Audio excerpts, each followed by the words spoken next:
আসসালামু আলাইকুম। এইচএসসি 26 এবং 27 ব্যাচ। আজকে আমরা কর্মমুখী রসায়নের দ্বিতীয় সিকিউ ক্লাস করব। আজকে আমরা সিকিউ এর যে টপিকটি শিখব সেটি হচ্ছে চিনি দ্রবণ দ্বারা খাদ্য সংরক্ষণ।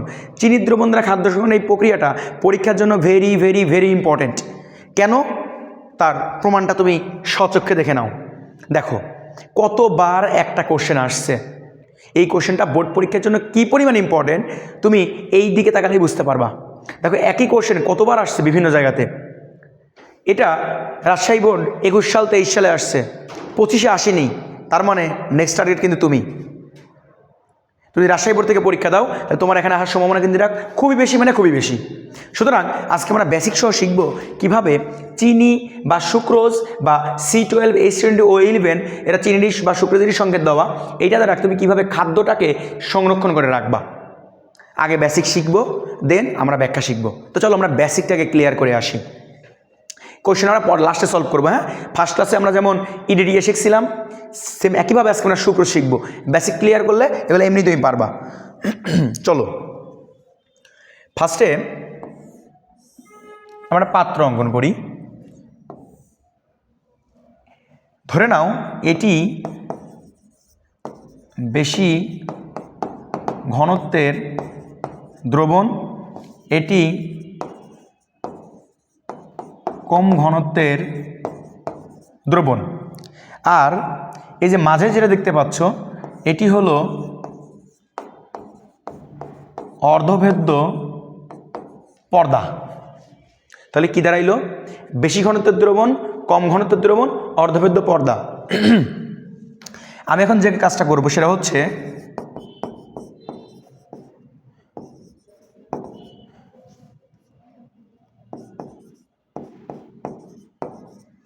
অভিস্রবণ বা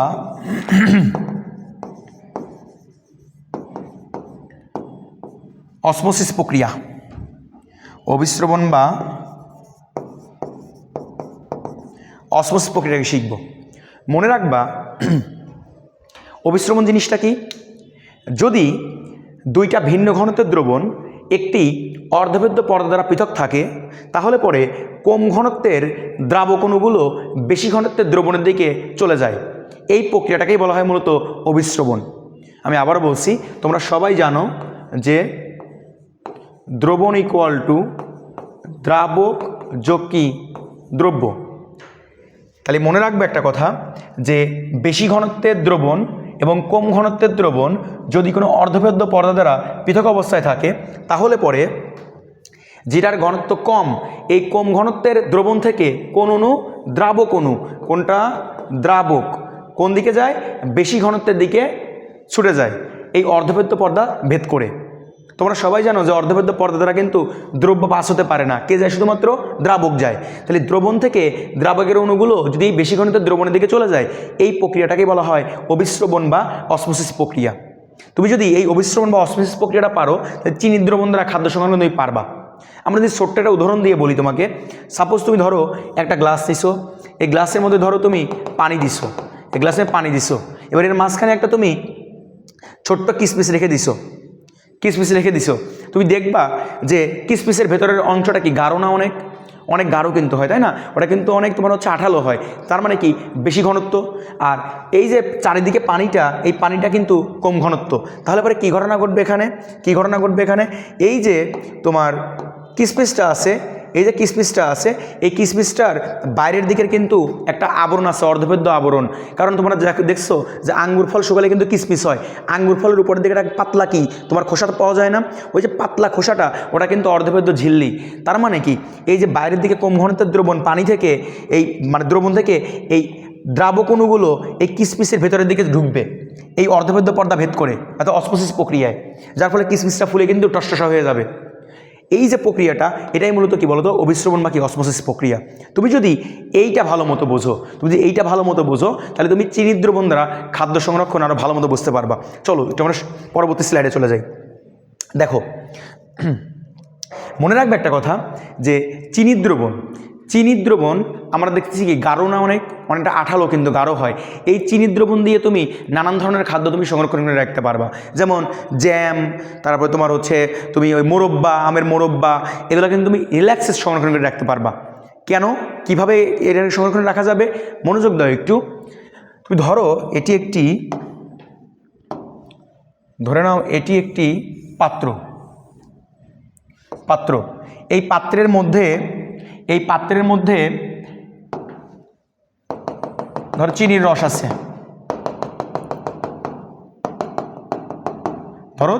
আছে, এটা হলো চিনির গাঢ় দ্রবণ। এখন কোনো কারণে এইটার মধ্যে ধরো এইটার মধ্যে কি হয়েছে, ব্যাকটেরিয়া হানা দিছে। ধরো কোনো কারণে এটার মধ্যে ব্যাকটেরিয়া হানা দিছে, মনোযোগ দিও সবাই, ব্যাকটেরিয়াটা হানা দিছে। তো কীরকম হয় ব্যাকটেরিয়াটা? আমরা যেটা অঙ্কন করি, ধরো এটা ব্যাকটেরিয়ার আমরা পিলি দিলাম। এছাড়াও ব্যাকটেরিয়ার চারিদিকে তোমরা জানো ফ্লাজেলা থাকে, কিছু ফ্লাজেলা থাকে। এছাড়াও যেহেতু এটা আদিকোষী হয় ব্যাকটেরিয়ার মধ্যে কিন্তু নিউক্লিয়াস সুগঠিত থাকে না, জায়গায় জায়গায় তোমার ক্রোমোসোম জায়গায় জায়গায় ছন্ন বিচ্ছন্ন অবস্থায় আছে। এখন প্রশ্ন হলো, মনোযোগ দিয়ে সবাই, কিন্তু প্রশ্ন হলো যে এই যে ব্যাকটেরিয়া, এই ব্যাকটেরিয়ার ভিতরের যে অংশটা, এই অংশটা কিন্তু জলীয় অংশ। কী অংশ? জলীয় অংশ, যেটা হচ্ছে কম ঘন, কিন্তু চিনির দ্রবণটা কেমন? বেশি ঘন। এবার এই চিনির দ্রবণ দ্বারা তুমি ধরে নাও যে তুমি আমের মোরব্বা সংরক্ষণ করছো। ধরো এইগুলা হলো এক একটা আমের মোরব্বার খণ্ড। ধরো আমের মোরব্বা সংরক্ষণ করে রাখছো। ধরো এরা হচ্ছে ধরো আমের মোরব্বা। এই আমগুলোকে ছোটো ছোটো স্লাইড করে কেটে সুন্দর করে মোরব্বা বানায় তুমি চিনির রসের মধ্যে ডুবায় রাখছো। এবার বেগুনি কালারটা হচ্ছে চিনির গাঢ় দ্রবণ, এই তোমার হচ্ছে হালকা যে গোলাপি বর্ণ এটা হলো আমের মোরব্বা, আর এই সবুজ কালারটা হলো কি বলতো? ব্যাকটেরিয়া। আর ব্যাকটেরিয়ার কালো অংশ যেটা লিখছে এটা হলো কি বলতো? জলীয় দ্রবণ। তাহলে পরে আমি একটু ইন্ডিকেট করে দিই তোমাদেরকে, এটা হলো কি ভাইয়া? এটা হচ্ছে ব্যাকটেরিয়া ধরে নাও। এবার এই যে তোমার ব্যাকটেরিয়ার ভেতরে যে গাঢ় জলীয় হালকা যে জলীয় দ্রবণটা আছে, আর এর বাইরের দিকে কি আছে? বাইরের দিকে চিনির রসটা কিন্তু অনেক গাঢ়। বাইরের চিনির রসটা কি বলতো? অনেক গাঢ় রস আছে। এবার কি ঘটনা ঘটবে? এবার ঘটবে অসমোসিস। কেন অসমোসিস ঘটবে এখানে? মনোযোগ দিও। অসমোসিস ঘটার মূল কারণ হলো যে এই যে ব্যাকটেরিয়ার বাইরের দিকের যে পর্দাটা, তোমরা সবাই জানো কোষের পর্দা কিন্তু বৈষম্যভেদ্য। আমি আমরা বলি, এই কথাটা মাথার মধ্যে রেখে দিবা যে কোষের পর্দা বা আবরণ অর্ধভেদ্য বা বৈষম্যভেদ্য, একই কথা, অর্ধভেদ্য। আর এই যেহেতু ব্যাকটেরিয়ার এই বাইরের আবরণটা এটি অর্ধভেদ্য। ব্যাকটেরিয়া তো একটা কোষ, কেমন কোষ? আদিকোষ। কেমন কোষ? আদিকোষ। এই ব্যাকটেরিয়ার এই আবরণটা যেহেতু অর্ধভেদ্য ঝিল্লি, আর এর ভিতরের যে দ্রবণটা, এই ভিতরের দ্রবণটা দেখো লেখা আছে জলীয় অংশ, অর্থাৎ কম ঘন। আর বাইরের দিকের যে চিনির দ্রবণটা ওটা হলো বেশি ঘন। এবার কোনো কারণে তুমি আমের মোরব্বা চিনির রসে ডুবায় রাখছো, এবার একটা ব্যাকটেরিয়া ভেতরে জন্ম নিছে। ব্যাকটেরিয়া জন্ম নেওয়া মাত্রই কী ঘটনা ঘটবে? ব্যাকটেরিয়ার ভেতরে যে জলীয় অংশটা আছে, এই জলীয় অংশটা কোন দিকে চলে যাবে? চলে যাবে কিন্তু এই দ্রবণের দিকে। কেন দ্রবণের দিকে যাবে?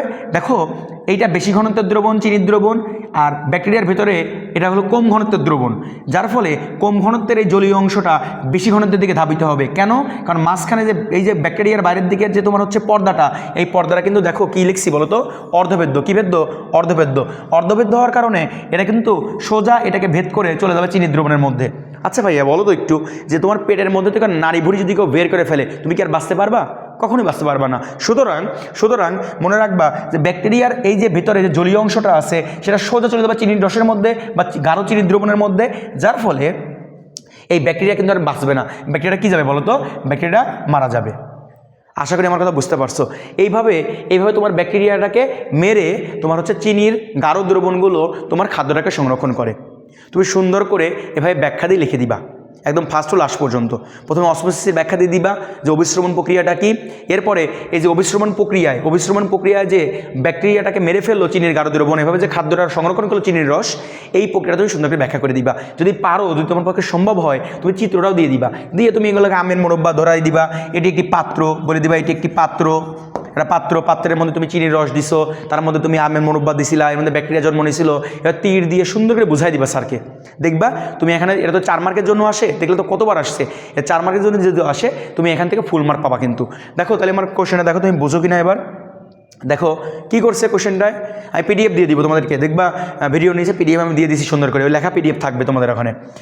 উপরে উল্লেখিত চিনির দ্রবণ কীভাবে খাদ্য সংরক্ষণ করে। দেখো প্রশ্নে আমাদের চিনি থাকতে পারে, প্রশ্নে আমাদের সুক্রোজ দেওয়া থাকতে পারে, প্রশ্নে আমাদের আবার কি বলো তো তোমার C12 H20O11 থাকতে পারে। আবার আরও একটা জিনিস থাকতে পারে, আমি একটু তোমাকে মানে ইন্ডিকেট করে দেই, কথাটা মাথায় রেখে দিও একটু। সেটা হচ্ছে স্যাররা কিন্তু চালাকি করে দিতে পারে আখের রস বা খেজুরের রস উদ্দীপকে থাকতে পারে। মনে রাখবা আখের রস বা খেজুরের রসে 16 থেকে 20% কি পাওয়া যায় বলো তো, সুক্রোজ পাওয়া যায়।